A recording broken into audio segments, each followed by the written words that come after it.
Well, for instance, Neanderthals, Cro-Magnon, Denisovans, they weren't inferior to us. They were actually spiritually more connected. They were physically stronger, larger brains. We are basically a dumbed down version, and what's to come is going to be another level of dumbing down the car. If you view the soul as the driver, it's like you went from having a Ferrari to maybe it's a Camaro, and then next time it's going to be a Yugo or something. You're just not going to have the same capability. It's like strapping that California emissions on something like a Lamborghini in order to inhibit its ability to function. The souls that come back will be in vehicles that will be much more limited.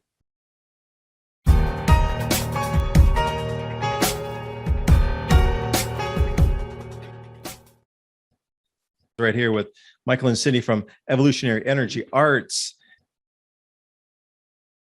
I drifted off and I was having this dream that there was a huge wind coming. And in my dream, I thought, holy crap, it's going to blow the greenhouse away. And then when I got up, there was, the wind was like intense and had moved the whole greenhouse a foot. My dream warned me because I didn't even look at the weather outlook. I put some cinder blocks and then we went and got stakes and we got some more blocks to put around the periphery of it to keep it weighed down. Should be okay. It's almost like you need a dome greenhouse versus the hoop house style.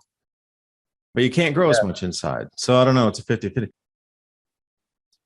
But because it's so shielded, and then I'm just going to augment it a little bit, get some 6mm greenhouse plastic, which I had a bunch in Nevada we forgot to take with us when we left, and beef up the frame. But I think the next thing I would do, I would actually just simply build a wooden frame and use the greenhouse plastic that you could get online. Even if you had 1 acre, did intensive gardening because my wife and myself, we did a huge amount of gardening. You'd be surprised how much you can put out. And I know, but people who don't know. And it's an enormous amount of food if you intensively garden. A whole acre, that's an enormous amount of food, an enormous amount. And then those people working together on that piece, even 2 acres could be incredible productive. And, still we have plenty of room because we have that one greenhouse, which could hold a bunch of stuff. And that's 20 by 10 by 7. And then we have an area in the back that we were using that's about 50 by 60 as our main garden. And just as a test run, we'll get a ton out of just a 50 by 60 plot. That's going to produce quite a bit. The one thing I saw was the damage by insects, because it could happen overnight. Those caterpillar worm-like things that get to be about 4 inches long. One day, it just took every single leaf off of several tomato plants. I know we don't have a lot of cold weather here. Typically, we really only have 2 months where you really got to worry about frosts, realistically. Plus, I think we have a little microclimate back there since it is so protected by the wind. If you can get more space to be able to grow more, because somebody else will work the land for you, food's going to get that incredible valuable that if they're in the food anywhere where their fingers are on it, they're going to want to work for it, help out on the land. Maybe somewhere as far north as southern Missouri, but then I worry about if it gets a lot colder. It's going to be very challenging, and you have the shorter growing season. When you look at where did Bill Gates, where did he buy the most farmland? It was actually in Louisiana. The things we've been talking about right now, it's about giving people hope that even if you pick up and you have to leave somewhere, you're bringing a skill set with you, like you set up the greenhouse, but now you even know how to do it a third time better if you were going to rebuild it after the second time. And getting all reset up and knowing those skills are there, that even if you have to pick up and leave stuff behind, you still get another place. You can still build it nearly the same, probably even better because you got more experience on what you want to lay out there. Things that are disguised as negatives turn out to be positives. But to give a hopeful thing of it, you can leave, you can get reset up. There's not the end of the world. There's still available land out places. There's still remoter communities that you can get to. That should be the message, that it's still all possible, even though people think it's not. Maybe you have the best home building supply consolidator in the entire country right in your neck of woods there, But out here where it's the end of the supply chain, it's different. So hopefulness that anything can be done at this time. I think these changes in the sun are really going to start to wake some people up. It's almost like everybody's waking up at the exact same time right now. I can feel it. Everything's waking up, literally. It's almost like coming to springtime, sitting out on the farm here, and you'll see it too. When things go from that treeless state and they just start turning green instantly, and you can feel it. It was like that 1 or 2 days, and it goes nothing, nothing, nothing into wham, super observable. 2 days. That's the exact same thing that I see is happening with the consciousness right now. There was nothing, nothing, and wham, it's hitting right now. Everywhere you look across all genres, people are just like, what's going on? It's got to be another explanation for it. Well, I think a lot of it is the Pluto return. I think that's what I was channeling this morning, wasn't it? Yeah. Yeah. It's, the changes that are going on in people and their cellular level. Cellular level, energetically with their energy bodies. But let's just say that, there's a mimicking going on in a negative way, with everything that's going on naturally in a positive way. This really would be the best of times, really, in so many ways. Even though we'll have some challenges, we're going to be so much more in tune with nature. We're going to know, like I was sharing with you this morning, while I'm sleeping, I'm getting a warning about the wind, while I was sleeping. And yeah, it was a warning. And this is the type of intuitiveness that we're all going to develop. Aboriginal people, the Native Americans, they were so much more in tune with the earth. They would know when it was time to, hey, we got to leave this area. They might not understand that a volcano was going to erupt or there's going to be some other natural thing going on, exactly what it was, but they would just know that they have to move on from a particular area before calamity would come in instinctively. Mm-hmm. In their pineal glands are in touch with the Earth Mother's pineal gland is sending her signals.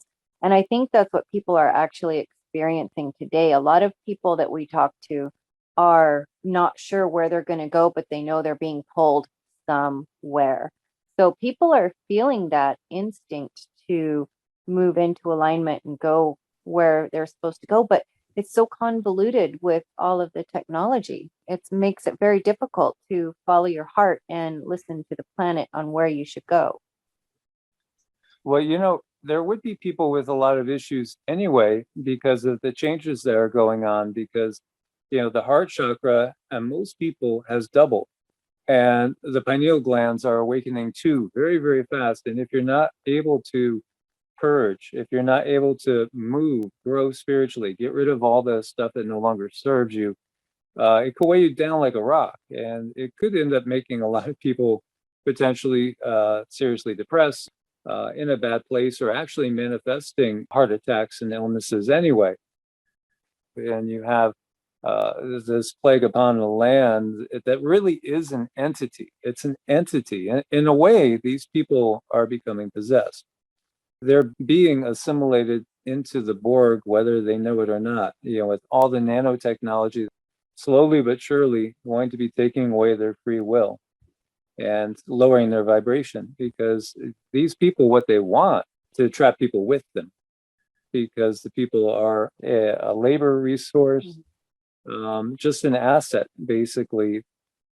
They're just going to come back and do it all again in another body, but in a vibrational frequency in which it will allow them to control that soul once it comes into a new body. I never thought about that. Well, you're recycling it. When look at the AI that we're doing when we're answering emails, when we're writing a text message, the AI is giving us these suggestions. And then if you follow these suggestions, it's making the decision for you. And this is their sneaky way of using humans' weaknesses, because we tend to be lazy, but they use that to pull away our free will. And we're handing it over just like it's nothing, and we don't even know it. You put such the deep visual then of like, the humanity doesn't matter. It's just like a cattle resource, a farmed planet. If you wipe it out, it'll come back, and you'll have better farming methods and more control methods over the animals. And whether the karmatic thing or coming back to experience, They're doing it on purpose to get the same people to come back. Yeah, and the technology is at a higher level for more control, but you don't know. You're just like born into it. And you never even know that there was ever anything before, especially if you can erase history and do those things every 400 years. And then, they know that's the recycle. So maybe I've been here 35 times before, but it started 35 of these resets ago. Because if you're thinking about these resets come up and they know this incarnation continues again and again.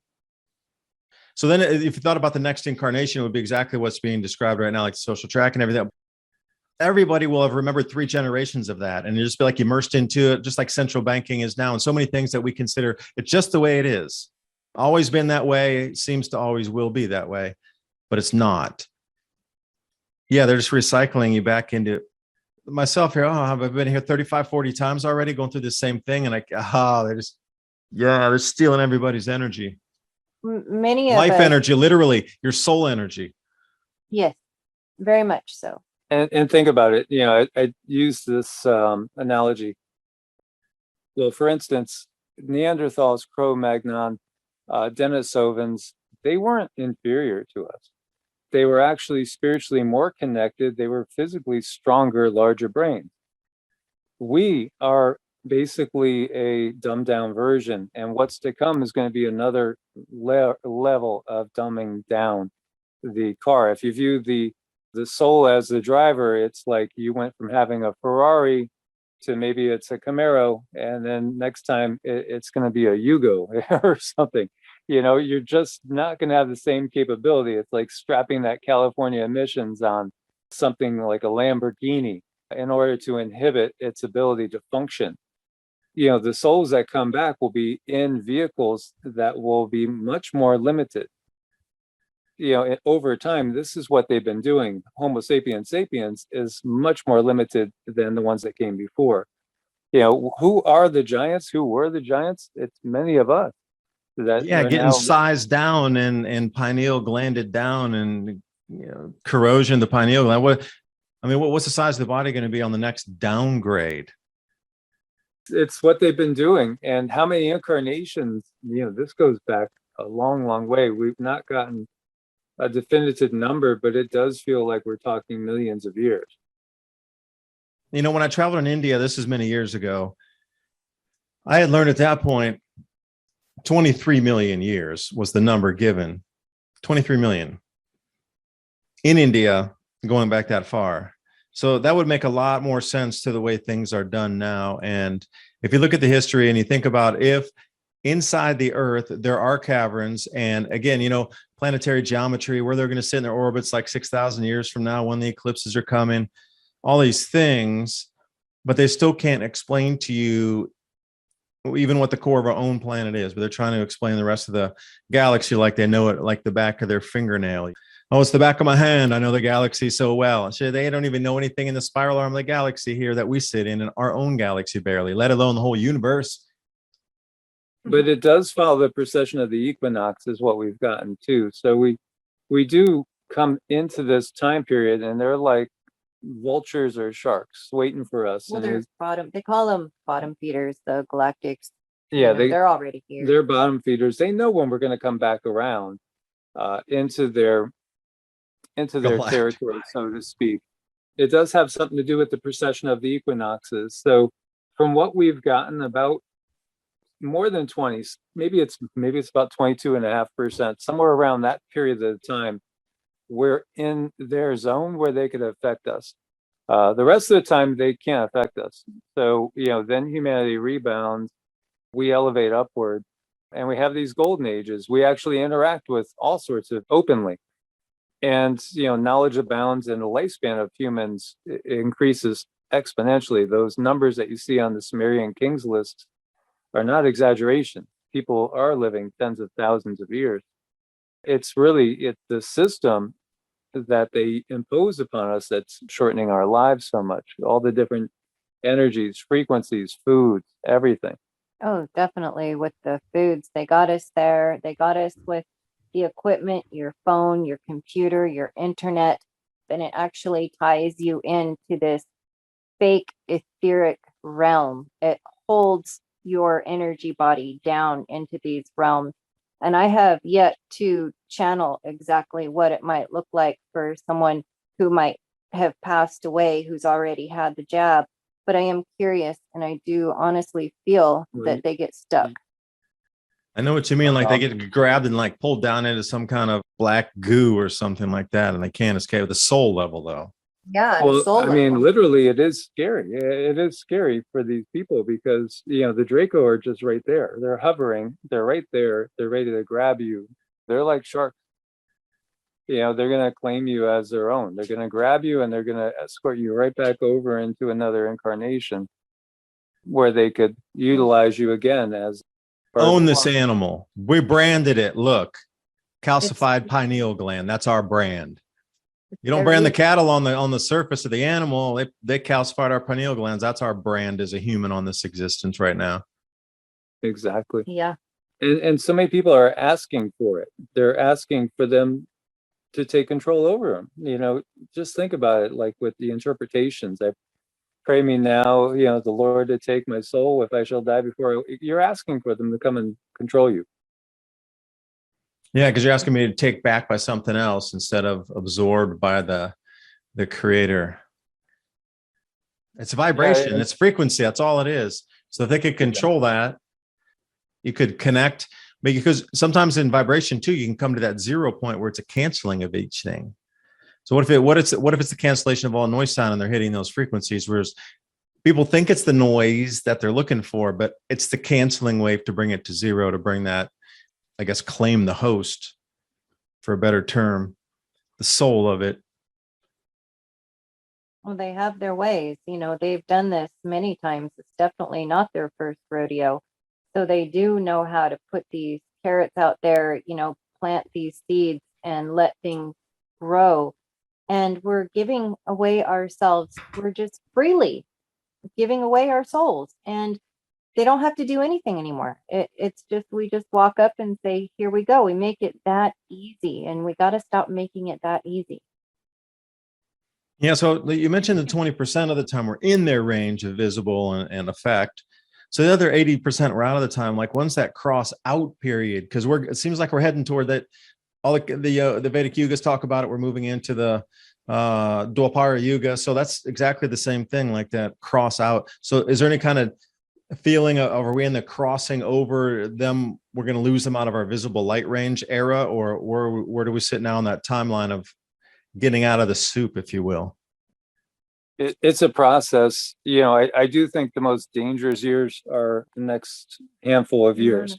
But it's interesting because really, when you look at your channel, the name 2030, that is what we get is the turning point, is 2030. Right around there, that should be the point where they are really losing control and will not be able to hold on to the power that they have right now. Because right now they really do have, I don't want to say absolute power, but they really are controlling the entire chessboard right now. Around 2030, it should be the point where we are on a pretty equal footing, or heading towards that equal footing. And then they're just going to be slowly, just like a spoiled brat kid that knows he's going to lose the game. They get more dangerous, and they'll just be trying to spoil so much and take whatever they can, but it'll be inevitable. But the reality is, there's still going to be somewhat of an influence for the vast majority of people's lives that are alive now. So it will take a while. I mean, it might take another whole generation, another whole 70 years before they're no longer a factor at all. Their power is going to keep waning. It seems like 2030 really is right around that point when that power should start to shift to our favor. But hell on earth is right now, we're just starting to get into it. Through 2025-ish, it's going to be probably where we lose the vast majority of the people, the next 3 years or so, 3.5 years. Matches up with the grand solar minimum timelines too. And then you think about, well, what could we employ for our own minds, bodies, and spirits to get through this more tumultuous time? Because, with the planetary geometry coming up, that square of Jupiter, Saturn, Uranus, and Neptune and the Earth sandwich between that is the second magnetic field. That apex is in October of 2024. So there's going to be vast changes in the skies moving forward from this point. Earth cracks. A lot of things are going to start rifting, and that'll be signed. If an oil pipeline just breaks, or a gas pipeline, or a railroad, or a road itself, or a bridge detaches from the banks, these are all signs that magnetic field's intensifying. So for me, I'm looking at it in two ways. Okay, it's verification that the timelines and the effects are indeed true. Now let's work it out how intense those effects will get each year moving forward, until the magnetic field breaks off in 2026, 2027, reverts back to something similar to today, and then just keeps getting further apart every day. And I'm looking to see how governments are trying to protect themselves. Like they have all these last grand solar minimums. The economy either, I wouldn't say collapses, that's a wrong word to use. It reinvents itself completely. So if there's a collapse portion involved in that, but it's a full reinvention of economy and value. And then the governments always seem to change too when people are hungry. What are the best ways to get through this, knowing that how people are going to react when they don't get the food, how governments are going to respond after the people don't get the food? We're already seeing some interplay here with access to food through the COVID passports. And then who determines who gets the food? I'm not saying me, but through history, it seems that governments have lost control of the populace when they got hungry. This time, it seems everything's prepositioned to keep total control of the population, but also preposition everything, knowing the outcome and what's going to happen with the food, etc. Remove a few out of there, lock the rest down, and completely control access to food. So my timelines are matching up with yours on that. So what's the best way to get through it? I guess mind, body, and spirit, knowing all these factors that are in front of us. And I ask these same questions every day. I don't have the answer really, except grow your own food. Yeah, for sure. Get self-sufficient so you're not relying on them. The other component, which we've all heard about for years, which the guides have been just touching on, there is definitely going to be a big push to herd people into big cities. Just extrapolate that out. Right now, when we see all these cargo ships and stuff, a lot of the stuff that does get offloaded, it's not going to where you would think it's going. It's going to alternative resource centers that are going to be popping up in order to get any food, any sort of supplies. You're going to have to report into these centers. And then, of course, anybody that's on the list, they're going to round up, one way or another. And then eventually, with part of their buying up all the resources, not just to rent at a profit now, but eventually to force people into the cities. They really are, because the cities are going to be just layered with all these technologies, 6, 7G, whatever that's going to look like. And with all the people having all that nanoparticles in their system, they're going to be walking zombies, biological robots doing their work. We have all this facing us, and what do we do? How do we help people understand? How do they take control of their own lives? And I'm always talking about one way is to really get healthy, do what you can to learn about alternative methods and keep yourself clean and healthy. And then your spiritual work needs to be done so that when things get really, really tough and you don't know where to turn, at least you know how to turn within. That's so important, I feel. Heading towards a zombie apocalypse. It truly is. And they taunt us with all this because these people won't have ability to make their own decisions anymore. They're just going to be able to be completely controlled. They're done with Homo sapiens. Yeah. That's basically what it is. And they're going to bring about something that's more compliable, more controllable. Homo softwareus, so they can program. Yes. Here's something that's similar with that, because even going back in World War II, all those little tiny towns you never heard of that were even just like backwaters back then were the ones where they had huge battles going on, and there was always something happening more in the countryside. That land, you needed the front to be there, so they were raging it through the countryside, so every little town got touched. And you think that would have been the safest place, like you could just avoid World War II, but it didn't happen even back then with way less people. So it's going to be like now, Like there's really not going to be a place to physically hide with your physical body. So well, where do you go on the mental side and the spiritual side? And then, how do you get through these changes? Because bug out bag, probably everybody's going to need one because things are going to be so, I don't know, changeable, malleable. Bunch of difficult questions there to dissect, to stay on the positive end of things, to, really show that it is possible to get through this.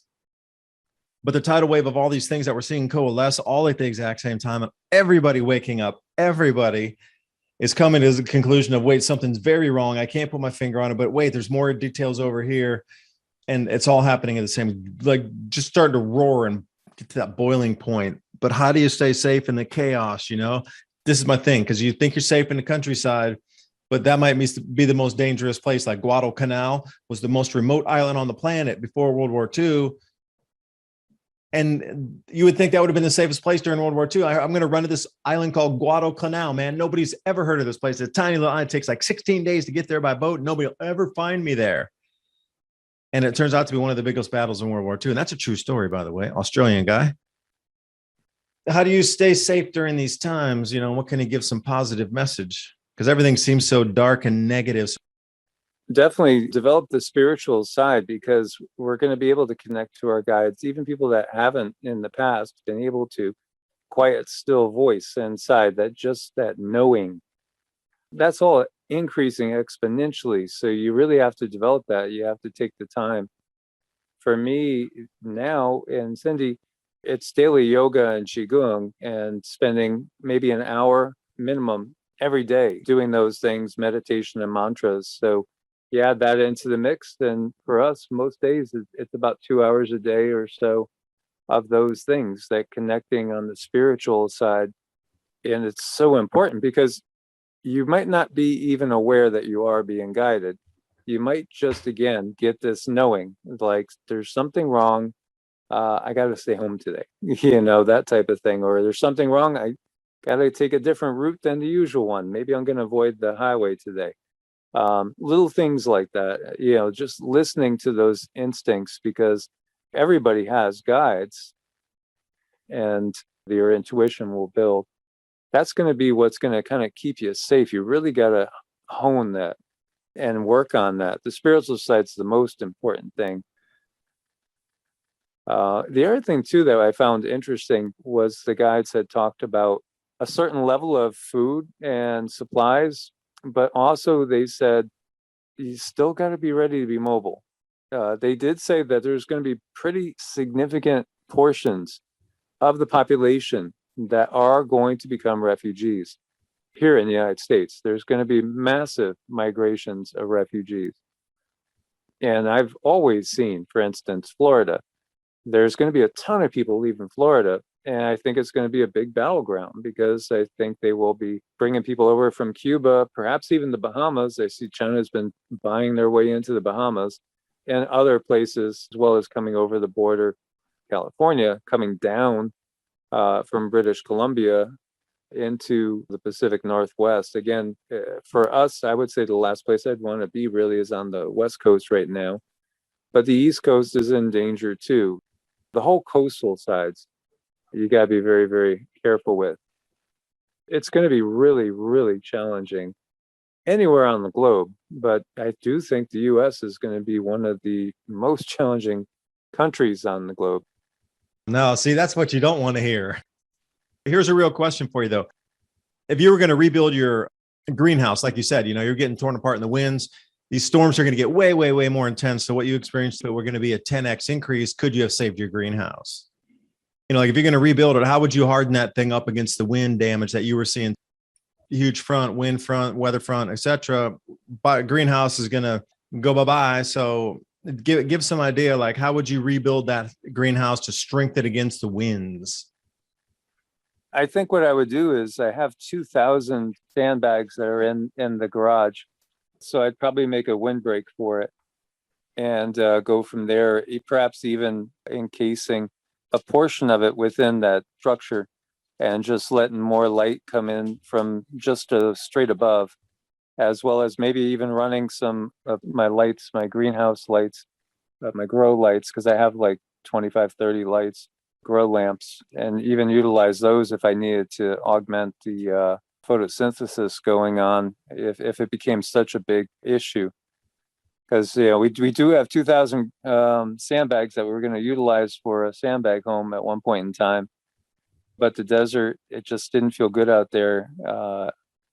The West Coast scares me, honestly. It does. I never felt comfortable that whole time out there. I could feel the inevitable earth changes, and just I know also that's going to be one of the zones that will be under control the quickest.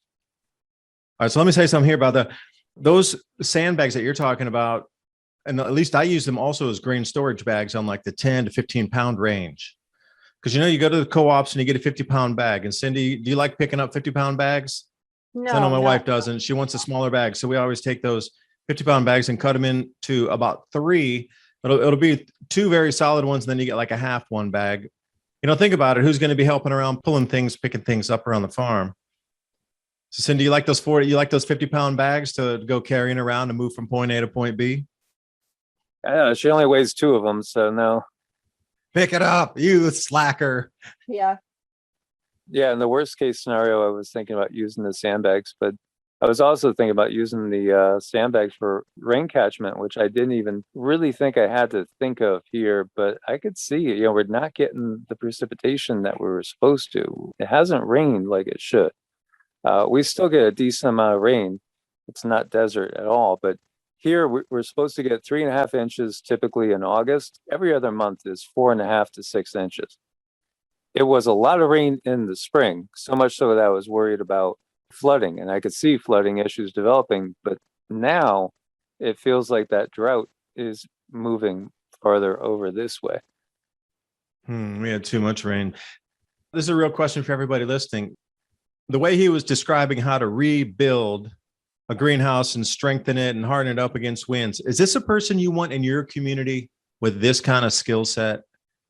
This is just a general answer because if anybody has this level of skill to keep your lives moving and make them more comfortable and be able to dehydrate food, grow food, provide electricity, clean drinking water, like you say, catchments, whoever has that skill set of being to understand something that's a little technical, I mean, how welcome are they going to be in communities just even knowing these skills? When you're talking about that too, I know so many people that are looking for communities. And at the same time, when we're talking about intentional communities and coming together, then you get those interpersonal conflicts with, how are we going to do things? Well, I think we should do it this way. No, I think we should do it that way. Well, yeah, but I own 35% and you own 22% of this land, or however people are working it out. It's a challenge. It's a real challenge. Don't you agree? I wholeheartedly agree. I think compatibility is probably the number one most important component if you're putting together a community like that. It's super important to understand other people and at what level is their maturity and their skill set. Well, that's a great point. Yeah. How would you define maturity, though? Obviously mature enough not to throw food at people in a food fight at a table, Above 3. We were watching a movie it was about a real life battle where soldiers, on the battlefield, I mean, they don't always carry out orders per se. And there's always people that will take the easier way or be an opportunist. And if you're counting on them and entrusting them with your life, because you're entrusting them to be around grains and food and stock and livestock or whatever it is that you're all sharing, and then when the chaos hits, say a few of them decide they're going to book, and you know what, they're going to take everything with them, and then you turn around and everything has been heisted and in the middle of the night, or a big portion of it's gone. So you got to really be able to trust people. And people do change when they're under stress. Think about that. I know you have, David, thought about that. You know what happens. Think about times like the French Revolution and how desperate people are, what they would do to feed their own kids, sometimes, unfortunately, at the expense of friends and even family, other family. Yeah, the things that are unthinkable now this transition period. But again, what kind of test is this for us to go through this?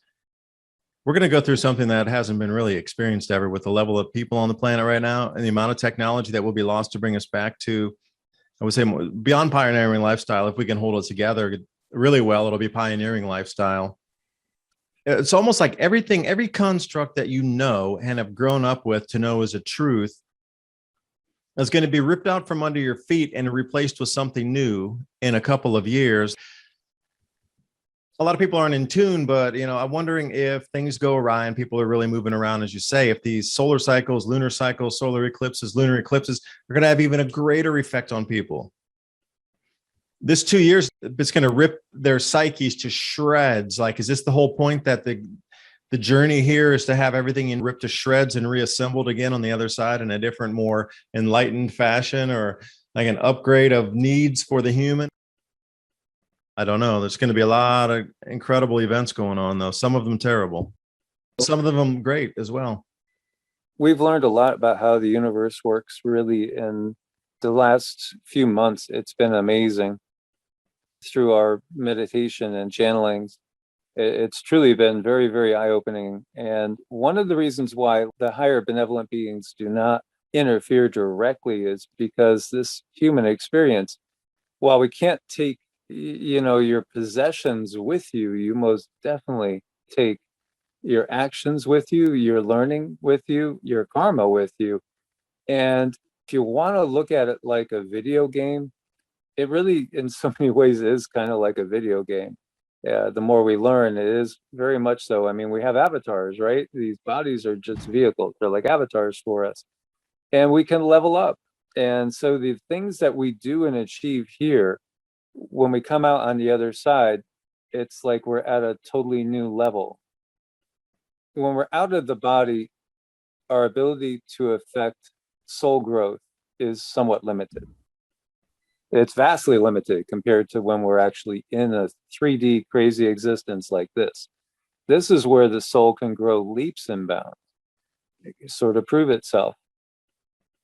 How are you going to handle these things? Are you going to help others? It's just like that lady that drops her purse, her little wallet, and she's got, her life savings sitting in it. And one person might wait for her to be out of the way and grab it. And another might go ahead and say, "Oh, ma'am, here, you dropped this." Those things make a huge difference when we get to the other side.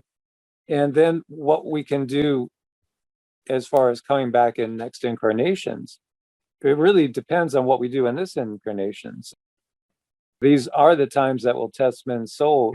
It will also prove who they are. And what they achieve here throughout these most difficult times can set them up in the next life in a much more favorable position.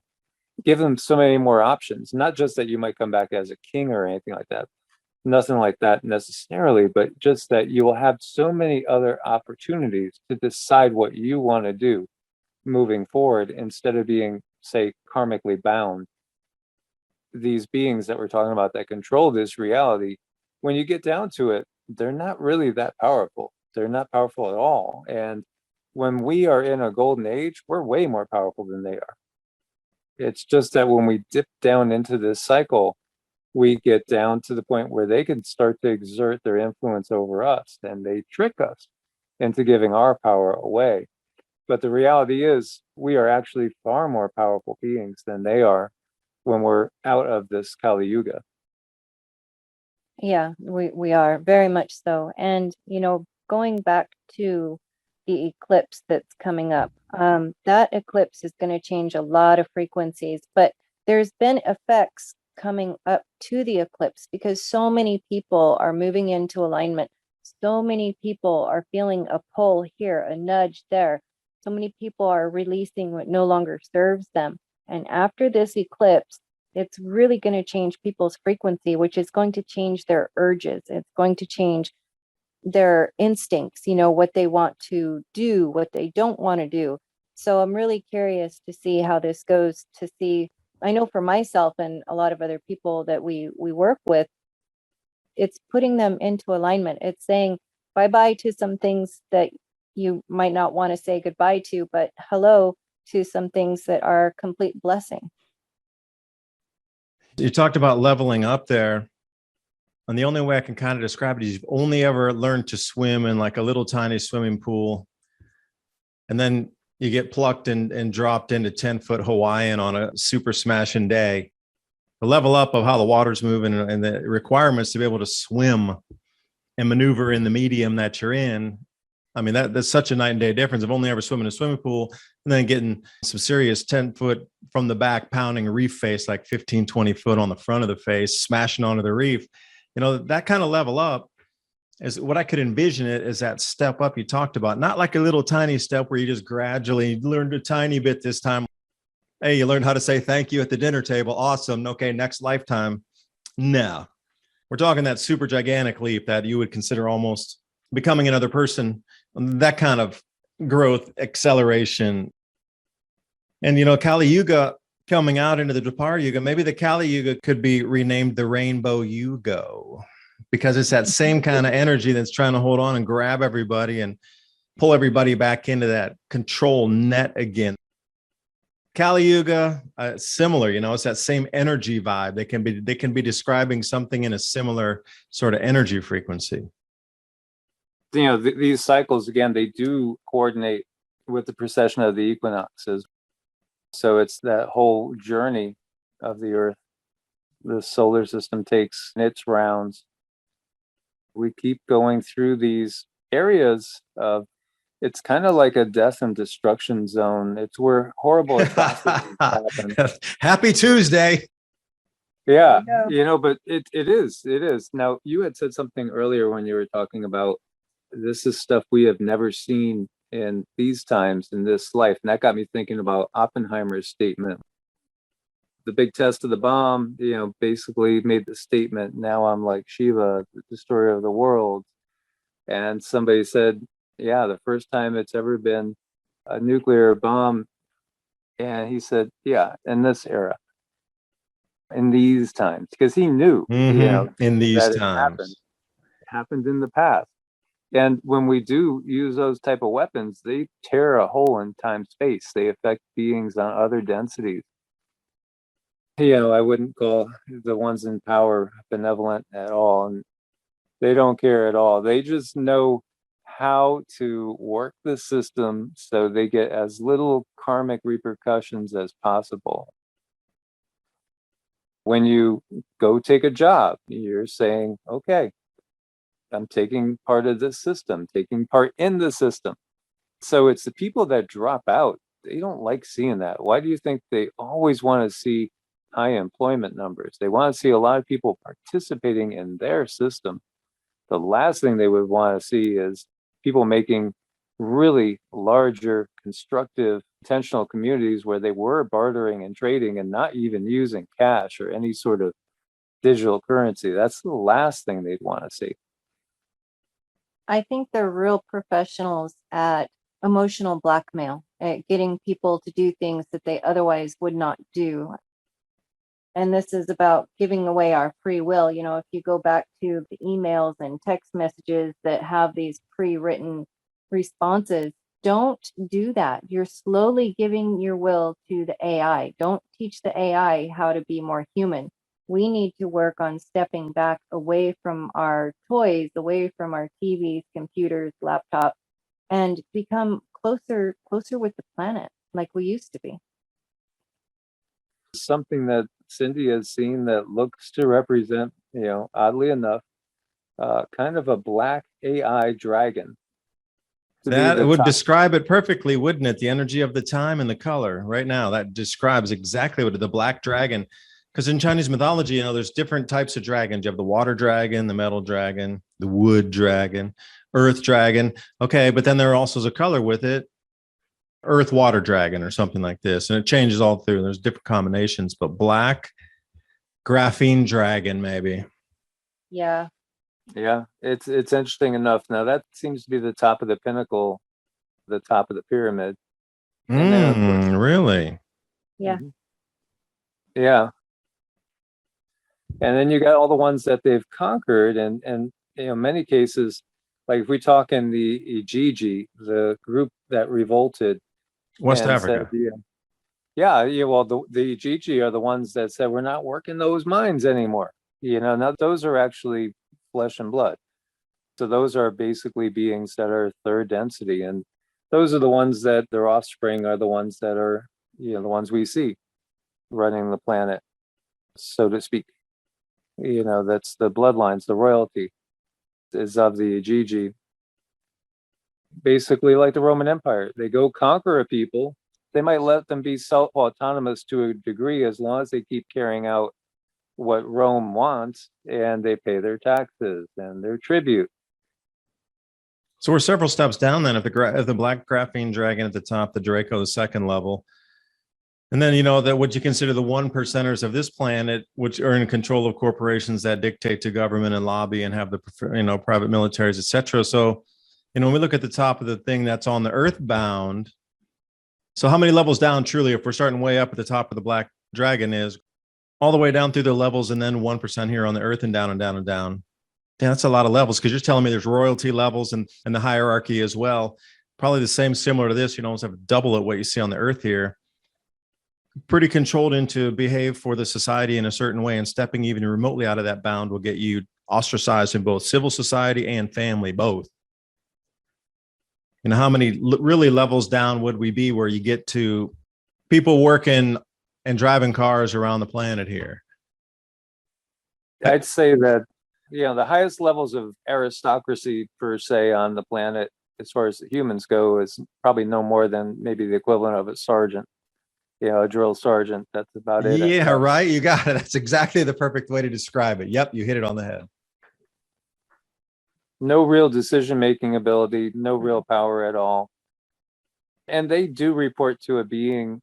There's one singular being that's left from the original Gigi here on the planet. There was 3. 2 of them recently are no longer here. Something that's kind of inhibited their power, as there's only one of the original ones left. Now, that being actually remarkably similar, kind of like Palpatine, the Emperor from Star Wars, not dissimilar. And when you see what some of the popes look like, and sometimes, how they look grotesque, there's a reason, because, it's of the same bloodline. It is interesting.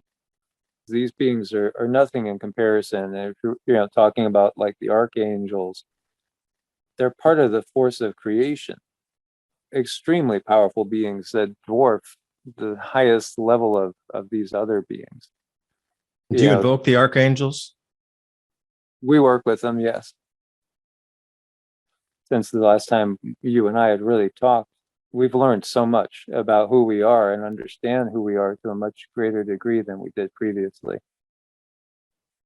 Yeah. Worth the trip.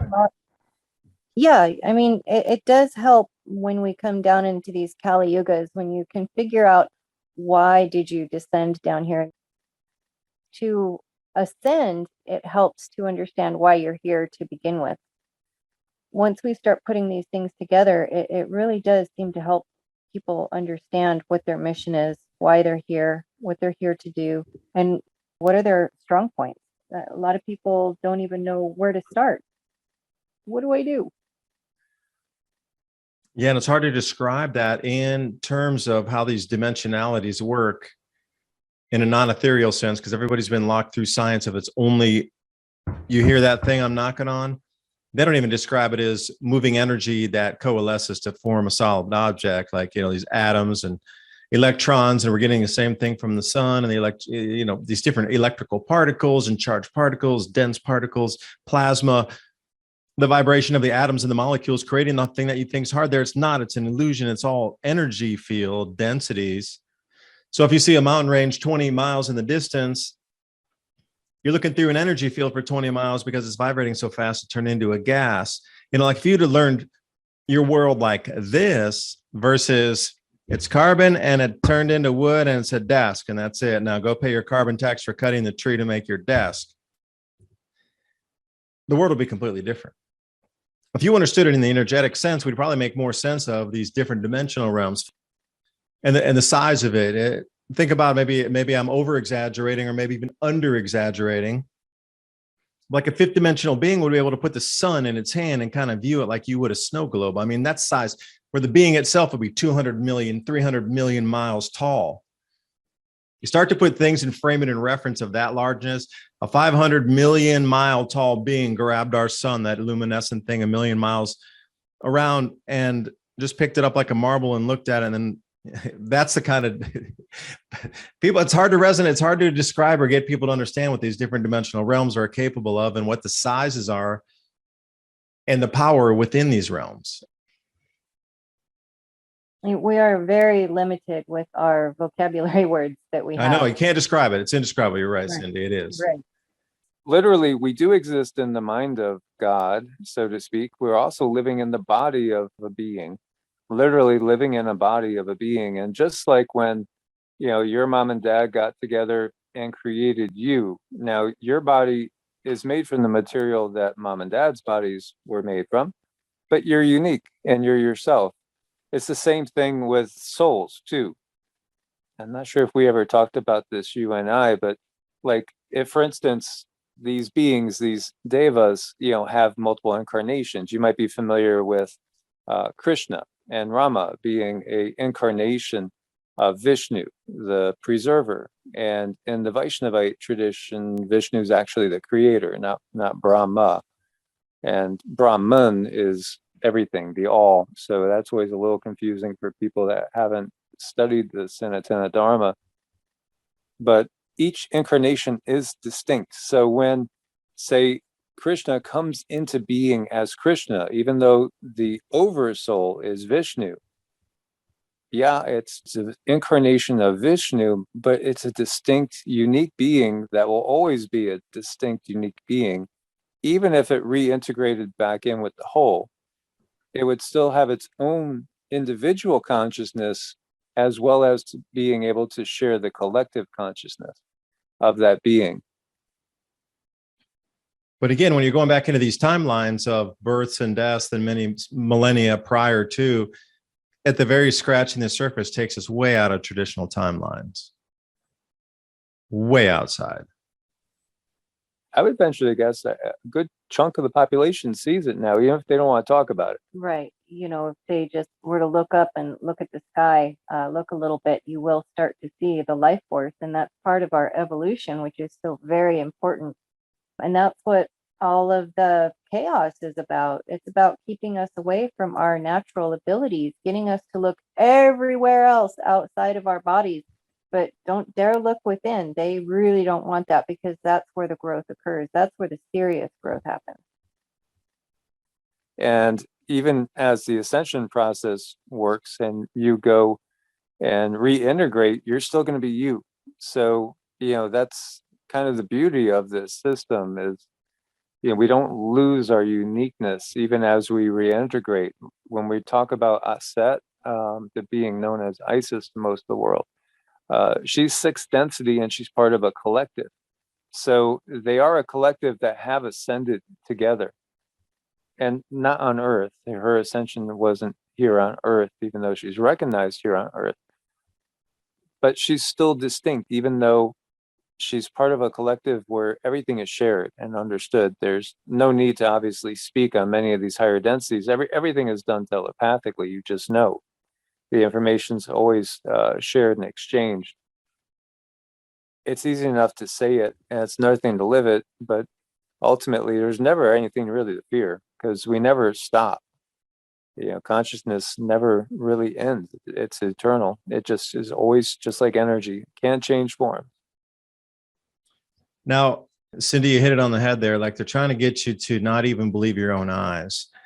So, you do start to see a lot of these wafting energies. And what's going to happen when plasma comes in and it takes on the look of a dragon in the skies and the petroglyphs that we've seen on the canyon walls? And now they're trying to say, no, you're not seeing energy waving out there. Those are noctilucent clouds. They're always going to try to tell you it's something else, because it does sort of look like it. And they already have a pre-made excuse for all these different energetic features, if you will, what they're going to look like. There's already a predetermined excuse for it. Mm-hmm. Don't believe your own eyes. They don't work. Or your feeling too. That's all made up stuff. That's the message we're getting now. You can only listen to doctors and scientists, and that's it. Nothing else counts. And when did these terms come into being too? That's another thing. Like you said, don't worry, it's just noctilucent clouds. Those are red sprites, or Those are canyon wall figurines coming to life again, holding state for 8 seconds after the air glow. That's not normal. I mean, it's a repeat, but it is normal, but we just didn't see it yet. Well, when we come out of all this, we can focus on the destruction and the mayhem that's coming. But the reality is the people that are going to be coming to incarnate again on Earth are coming into something that's going to be so much better than what it is now. Totally, totally different. Yeah. Life is going to be something we can't comprehend, really. You would think of it as being more like that heavenly existence. But yeah, there's a reason why we choose to come here. And yeah, it is for soul growth and all too. But it is a nice experience when we're not in the Kali Yuga. You could almost look at it when you go to the higher densities, fifth density, most beings don't have to eat at all. If they do eat, they just simply consume prana from the environment around them for the most part. And they do have these cool looking energetic fruits that they do partake in a celebratory way. I'm sure there's beings that miss what it actually feels like to squish a mango, a ripe, juicy mango in your mouth. Taking a sunset and feel that breeze, there's a little more excitement. And that's part of what we have here in this 3D world. Everything's just more intense. A lot more intense. More intense. A true experience that you get to take with you when you decide to return. We're all very unique, beautiful pieces of source who have come here to experience us, experience ourselves, to have these experiences. And it's really sad that the way things are with organized religions, that people are shunned for trying to experience their existence. That makes me so sad.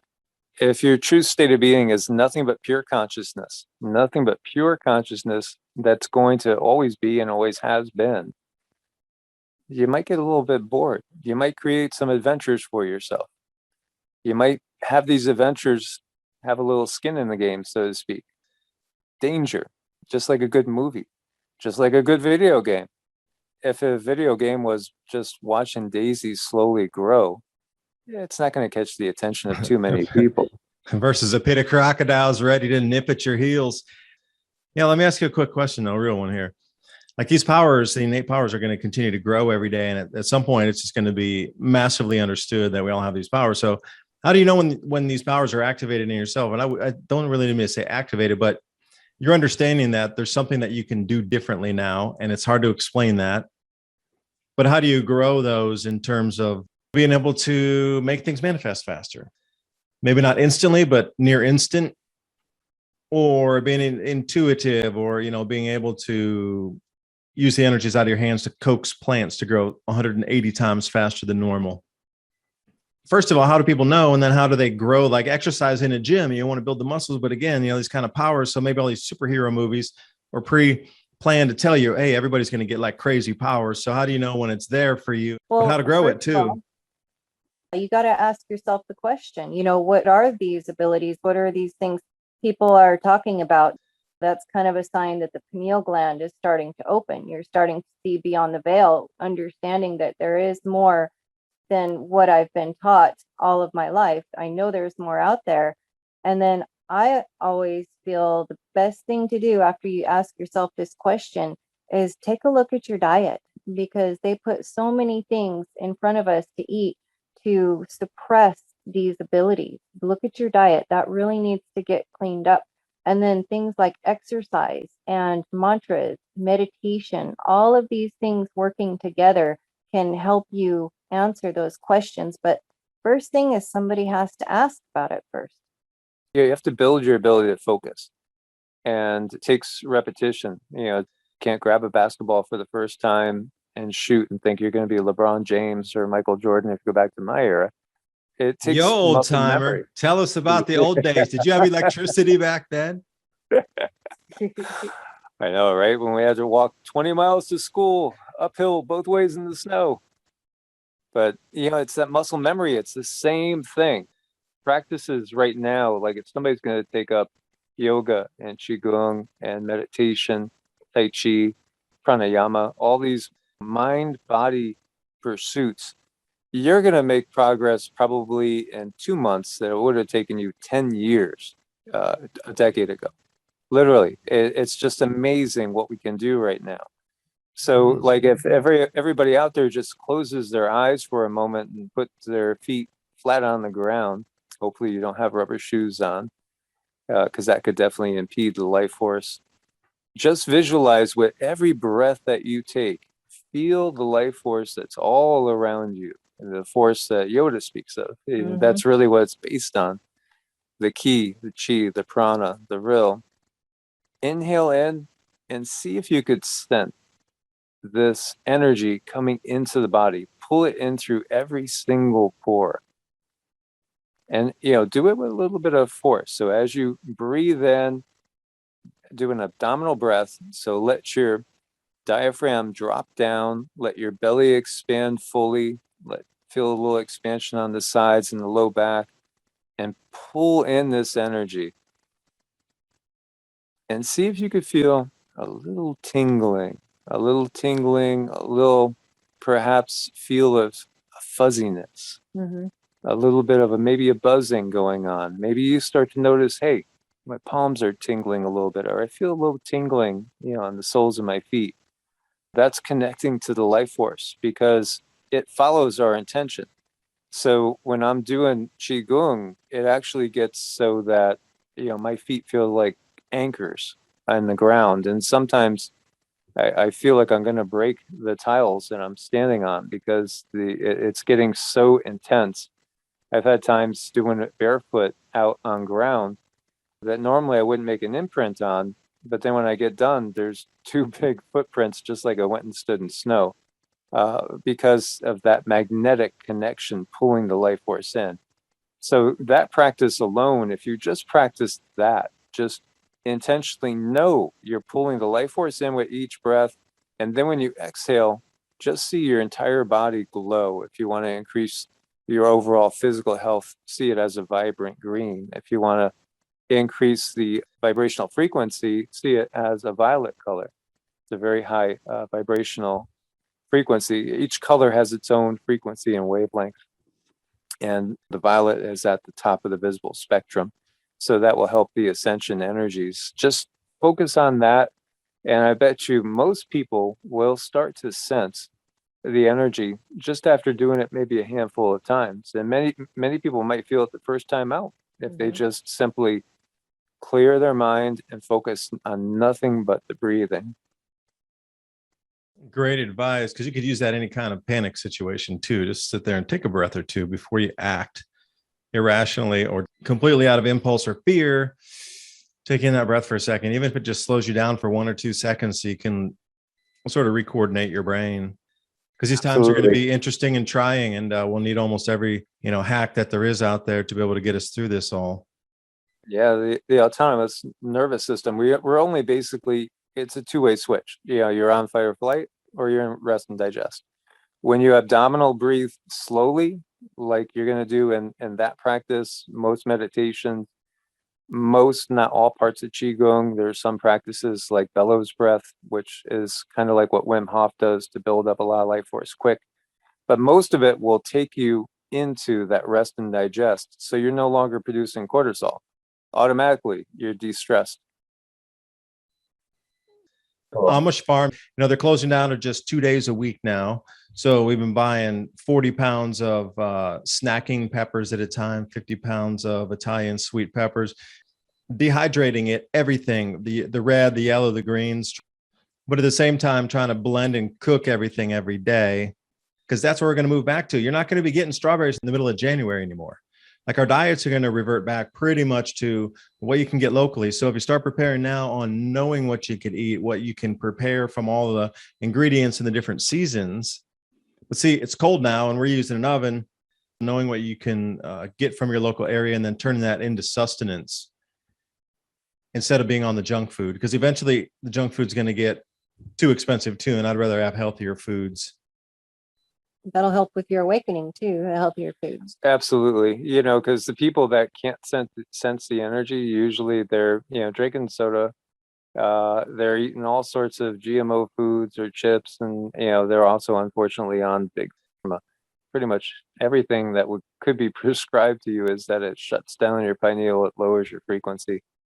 That's part of the whole system that we're in, unfortunately. So yeah, getting back to nature, using natural things to cure, growing your own food, getting in tune with the cycles, all very powerful.